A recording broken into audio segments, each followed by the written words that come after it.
Baiklah, pada kesempatan pagi hari ini kita kembali akan mudzakarah ataupun membahas kajian ilmu fikih. Di mana 2 minggu yang lalu kita sudah membahas pelajaran tauhid. Ya, hari ini giliran kita bahas tentang ilmu fikih. Dan beberapa pertemuan yang lalu kita sudah sedikit bahas beberapa hal sebagai pembukaan daripada kajian pelajaran ilmu fikih, ya. Mungkin hari ini kita akan masuk kepada materi, ya, daripada kajian yang berkaitan dengan pelajaran ilmu fikih, ya. Bismillahirrahmanirrahim. Qala al-imamul musannif rahimahullahu ta'ala wa adama naf'a bihi wa bi barakati ulumihi fid daraini amin. Qala, di dalam kajian ilmu fikih, sebagaimana yang sudah kita bahas, bahwa pokok pembahasan ilmu fikih itu ada 4 perkara, ya. Ada 4 sasaran. Yang pertama, ilmu fikih membahas tentang masalah ibadat, ya, tentang perkara ibadah. Ibadah ini secara umum pembahasannya dari mulai bab thaharah sampai kepada masalah haji, ya. Kemudian yang kedua, pembahasan tentang bab muamalat. Ya, muamalah ini adalah hubungan atau interaksi sesama manusia dari segi penggunaan harta, ya, ataupun hak milik. Kemudian yang ketiga, berbicara tentang perkara yang berkaitan dengan munakahat, tentang pernikahan, ya. Ya, itu semua secara lengkap dibahas, hal-hal yang berkaitan dengan aturan-aturan dalam pernikahan ataupun perkawinan, ya, serta perkara dalam rumah tangga. Dan yang terakhir, perkara tentang jinayat, ini hukum yang berkaitan dengan pidana ataupun perdata dalam Islam, ya, yaitu berkaitan kepada hak-hak, ya, yang dilanggar oleh sesama manusia, ya. Itu 4 perkara ini menjadi pembahasan daripada pelajaran ilmu fikih. Nah, kita akan mulai kepada pembahasan yang pertama, yaitu tentang perkara ibadat. Ya, memang ini secara umum pelajaran-pelajaran ilmu fikih, ya, pembahasannya mayoritas perkara ibadat, ya, karena ini yang penting untuk kita pelajari dan kita ketahui dalam rangka membina hubungan kepada Allah Subhanahu wa taala ataupun hablum minallah. Nah, pembahasan tentang masalah ibadat diawali dengan bab thaharah, ya.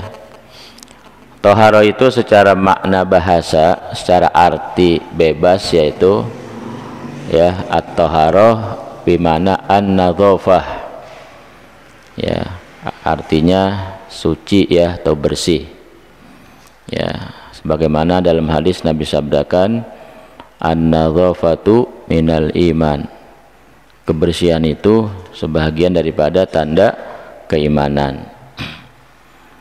Ya. Kenapa pembahasan pertama ini tentang masalah thaharah, ya, sebagai pembuka daripada kajian ilmu fikih dalam bab ibadat? Sebab secara makna saja artinya thaharah bersuci, ya, atau bebersih. Karena thaharah ini dalam segi ibadah kepada Allah Ta'ala, ya, sebagai jalan pertama sebelum kita memasuki ibadah yang namanya sholat, ya. Karena sholat itu, ya, bahwa seseorang menghadap kepada zat yang maha suci. Jadi tentunya terlebih dahulu sebelum kita melaksanakan, ya, ibadah sholat, kita harus membersihkan diri kita, ya, baik zahir maupun batin. Ya, kalau toharoh zahir atau toharoh hissiyah namanya, ini pembahasannya pembahasan fikih. Jadi toharoh bersuci yang secara umum, yang secara zahir, ya, hal-hal yang berkaitan dengan perkara zahir, itu bersucinya disebut toharoh hissiyah. Itu masuk ke dalam kajian ilmu fikih. Sebab toharoh itu ada dua, ada toharoh zahir, ada toharoh batin. Ya, toharoh hissiyah dan toharoh ma'nawiyah namanya. Kalau toharoh ma'nawiyah itu toharoh batin, itu kajiannya ilmu tasawuf, ya. Nah, sehingga nanti di dalam ibadah salat ataupun ibadah-ibadah yang lain, sebelum kita memasuki sebuah ibadah, di sana kita tahu ada namanya syarat-syarat ibadah. Secara lengkap syarat ibadah itu ada 3. 1 syarat wajib, 2 syarat sah, 3 syarat qabul namanya. Syarat wajib dan syarat sah ini bagian fikih yang ngatur, ya. Jadi pembahasan tentang syarat wajib, tentang syarat sah, ini masuk kajian ilmu fikih. Kalau syarat qabul itu bagian pembahasan ilmu tasawuf, ya. Jadi ibadah itu tidak hanya cukup sah secara fikih, tapi juga harus diterima, harus qabul ibadahnya. Nah, dan itu semua, ya, masuk ke dalam pembahasan tasawuf. Nah, makanya ilmu fikih dan ilmu tasawuf ini saling berkaitan sebenarnya, ya, karena keduanya yang akan menghantarkan ibadah kita memiliki nilai kebaikan yang namanya pahala, ya, kelak di akhirat, gitu. Jadi syarat wajib dan syarat sah aturan fikih secara zahir, dan syarat qabul aturan tasawuf secara batin. Jadi sah ibadahnya secara zahir dan diterima secara batin, gitu. Nah, karena kita ini bahas kitab fikih, ya, jadi kita bicara tentang toharoh zahir, ya. Toharoh zahir itu toharoh yang sifatnya nyata, gitu, ya, ya. Dimana secara garis besar toharoh zahir ini ada 2, ya, ada 2 makna. Tadi kan toharoh secara makna bahasa artinya bersih dan suci, gitu, ya. Sekarang toharoh secara makna, ya, secara pengertian, secara global disebutkan toharoh itu secara makna syariat adalah raf'ul hadas au izalatun najas namanya. Raf'ul hadas au izalatun najas. Raf'ul hadas mengangkat hadas, ya, atau menghilangkan najis, 2 tuh, ya. Jadi raf'ul hadas au izalatun najas ini makna toharoh secara pengertian syariat, gitu, ya. Kalau tadi toharoh pengertian secara bahasa artinya bebersih atau bersuci. Pengertian secara syariat makna toharoh itu adalah mengangkat hadas dan menghilangkan najis. Nah, nanti mengangkat hadas itu ada 2, ada hadas kecil, ada hadas besar, ya. Kemudian menghilangkan najis itu pun ada 2, ada namanya najis istinja, ya, menghilangkan sisa-sisa najis, ya. Ada juga menghilangkan najis yang sifatnya di luar badan kita, di pakaian, di tempat, ya. Dan kalau najis bekas sisa-sisa kotoran kita namanya istinja disebutnya. Kalau izalatun najis secara umum baik di pakaian ataupun di tempat yang kita gunakan buat ibadah, itu termasuk, ya, daripada sebutan menghilangkan najis secara umum, ya. Ada menghilangkan najis secara khusus namanya istinja, ada menghilangkan najis secara umum itu pada pakaian ataupun tempat ataupun hal-hal lain yang terkait, ya, perkara tersebut yang masuk ke dalam kategori penggunaan dalam ibadah, ya. Nah itu nanti ya dari situ kita akan membahas satu persatu ya tentang bagaimana mengangkat hadas ya, baik kecil maupun besar, juga bagaimana menghilangkan najis ya. Nanti ada najis yang sifatnya nyata ya, namanya najis ainiyah ya, ada najis yang tidak kelihatan, namanya najis ma'nawiyah ya. Nah itu ya bakal kita bahas satu persatu di dalam pembahasan tentang bab toharoh namanya. Nah, sebab bab toharoh ini penting ya, sebelum kita memasuki ibadah, khususnya ibadah sholat ya. Jadi kita secara zahir harus dibersihkan, baik badan kita, pakaian kita, ataupun tempat yang kita gunakan khususnya untuk sholat, itu harus bersih secara zahir ya, baik daripada hadas maupun daripada najas ya, daripada najis. Nah kemudian toharoh ini ya tentunya ada alatnya ya, ada wasilah untuk kita bisa melaksanakan toharoh.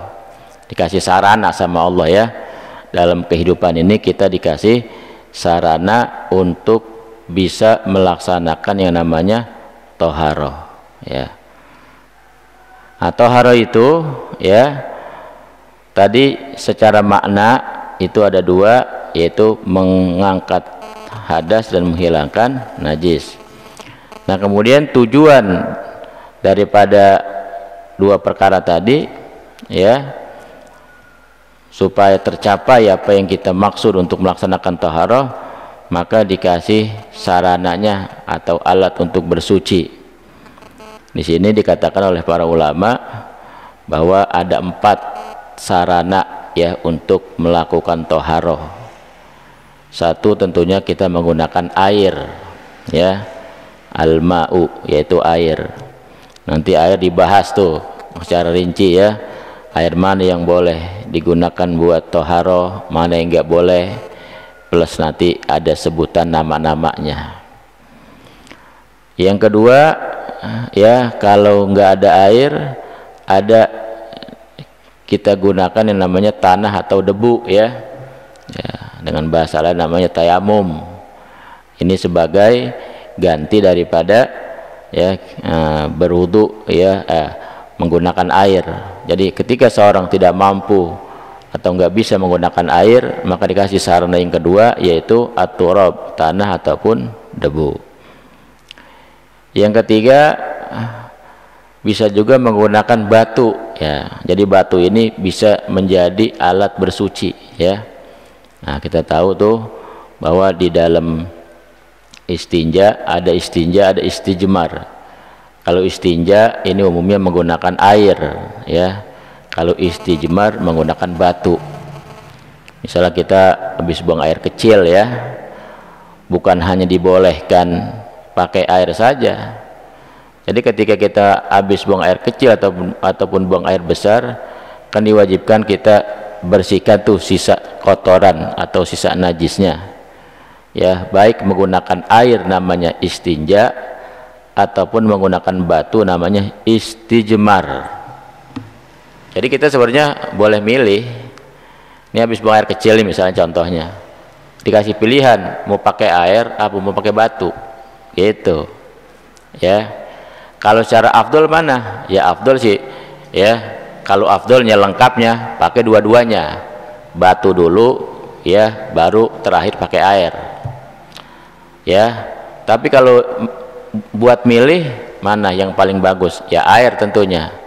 Tapi seandainya kata orang cuma menggunakan batu saja, nggak menggunakan air, boleh sih ya begitu ya. Ada orang kencing, saya nggak pakai air pakai batu aja, boleh ya. Kenapa? Karena pilihan itu ya. Kenapa? Karena derajatnya sama-sama alat untuk bersuci ya.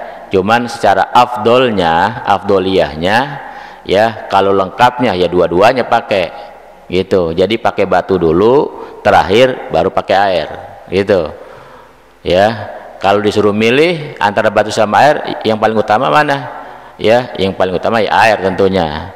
Baru pilihan yang ketiga adalah batu gitu ya. Jadi batu itu enggak harus digunakan waktu darurat saja gitu ya, sekalipun bukan pada waktu darurat menggunakan batu saja boleh.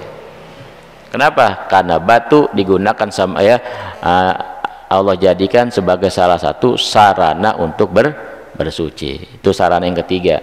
Jadi air, debu atau tanah, kemudian batu. Ya, batu ini nanti masuk kepada sejenisnya ya. Kayak di pesawat tuh. Orang naik pesawat ya, dia buang air kecil, buang air besar, nggak bisa pakai air.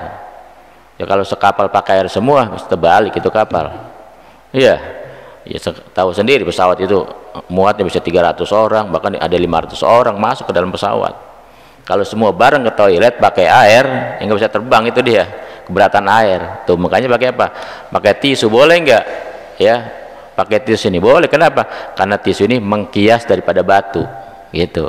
Nanti makanya persyaratan batu yang mana yang bisa digunakan sebagai alat bersuci ya. Dan nanti akan kita bahas juga.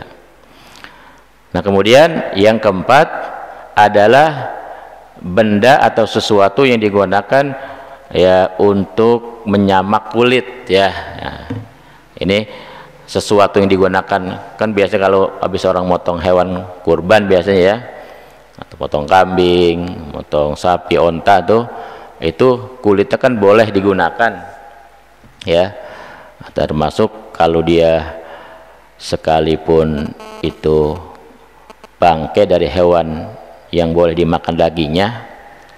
Maksudnya misalnya ada kambing mati nih, bukan disembelih, entah itu mati keracunan atau mati sakit atau mati nih kambing, itu dagingnya mah haram, nggak boleh dimakan. Kenapa? Karena bangkai.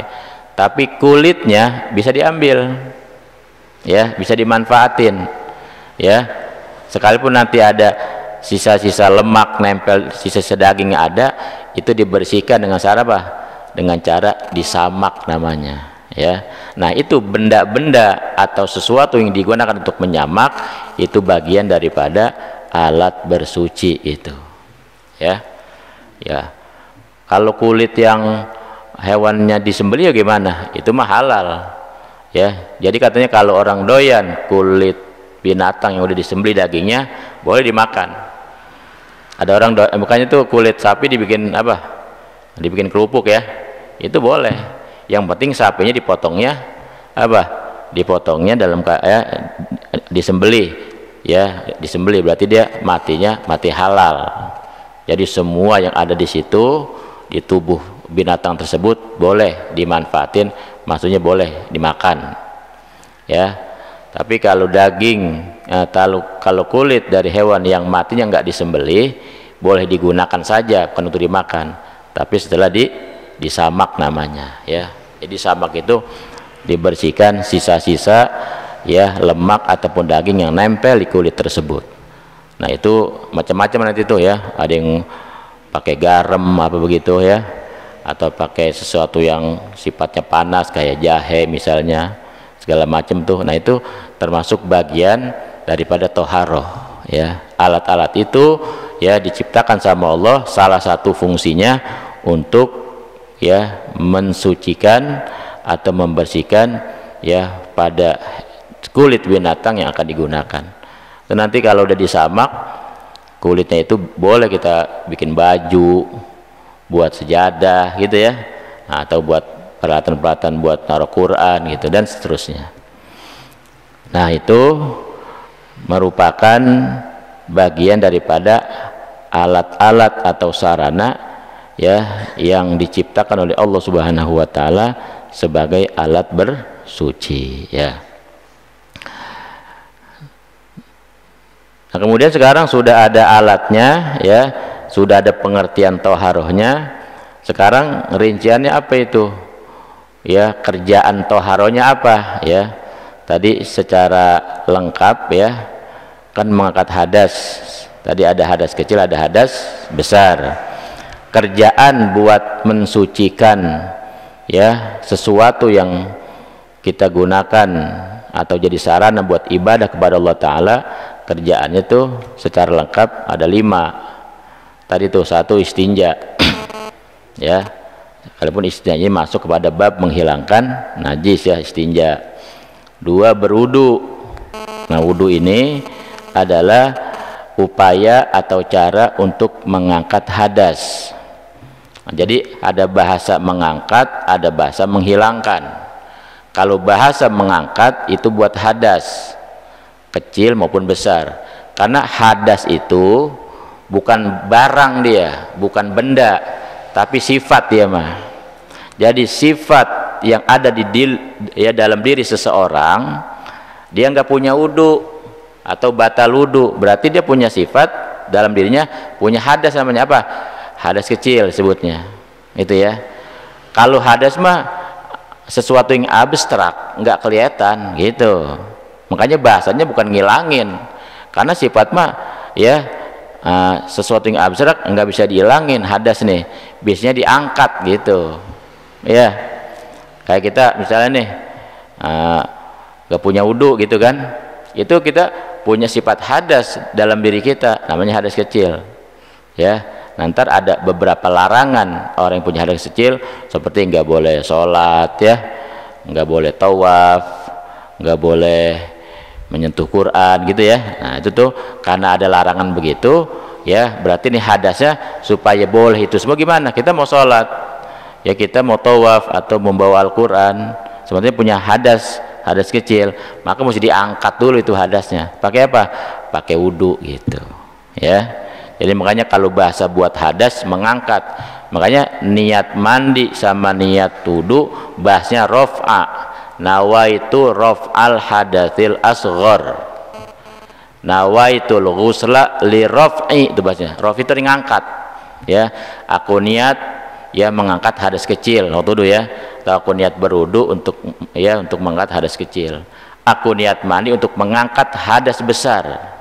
Jadi bahasanya mengangkat ya, karena dia sesuatu yang abstrak yang nggak nampak gitu, jadi sifat dalam diri seseorang.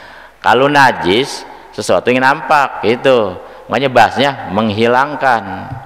Jadi ada raf'ul hadas, ada izalatun najas, namanya mengangkat hadas dan menghilangkan najis. Kalau najis kok bahasanya menghilangkan ya, karena zahir dia mah ya, kelihatan. Kalau najis mah memang ada zatnya. Kalau zatnya nggak ada ya, ada warnanya mungkin, atau ada baunya, atau ada rasanya gitu ya.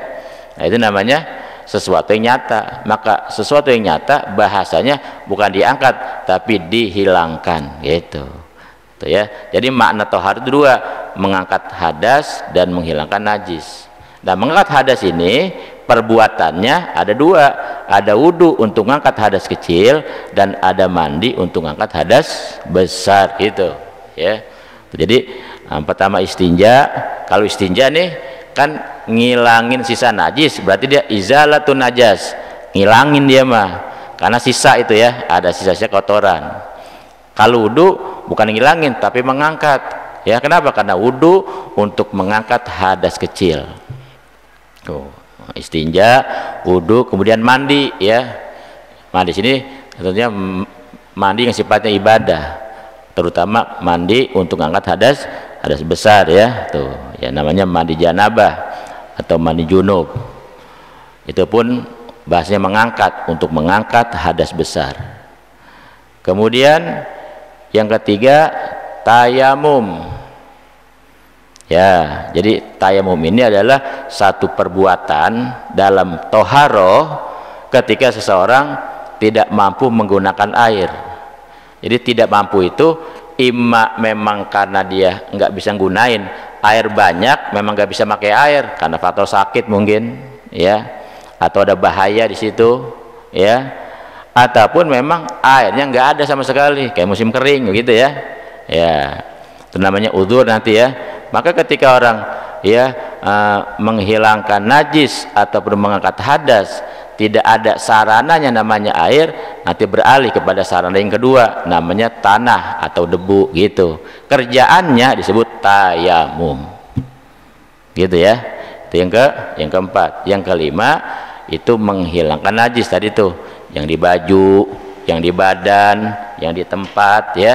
Nah selama itu najis ya, baik ada zatnya, ada barang najisnya, ataupun tinggal sifatnya. Sifatnya tuh ada warnanya kah, ada baunya, atau ada rasanya, ya.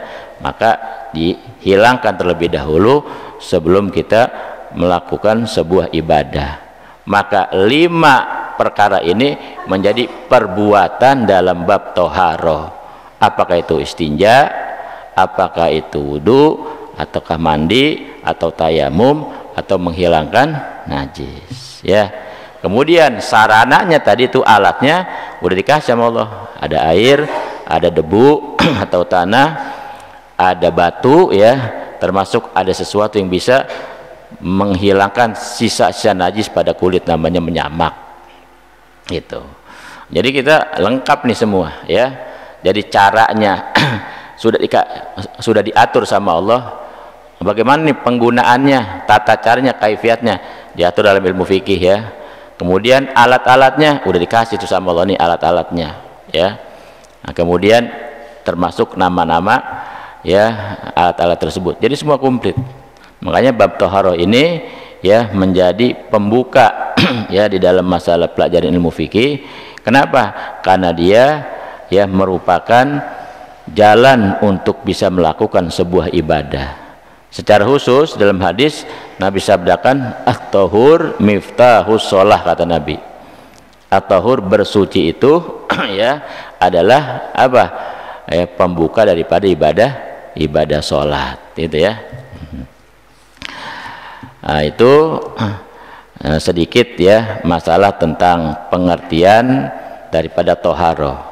Jadi sebelum kita masuk bab toharoh secara rinci, ya, secara tafsil gitu, sebelum dirinci satu persatu, nah, dikasih tahu nih nanti bab toharoh sasaran pembahasan ini nih, ya.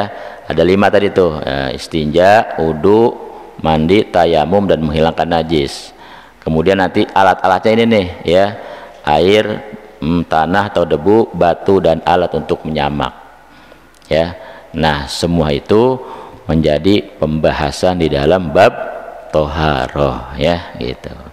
Ya, nanti secara lengkapnya bakal kita bahas ini sebagai pembukaan daripada bab toharoh, ya. Insya Allah nanti pertemuan selanjutnya kita mulai akan merinci satu persatu tentang pembahasan masalah toharoh, baik dari segi alat-alat toharoh atau sarananya, ataupun dari segi perbuatan toharoh, baik itu istinja, wudu, mandi, dan lain sebagainya, ya.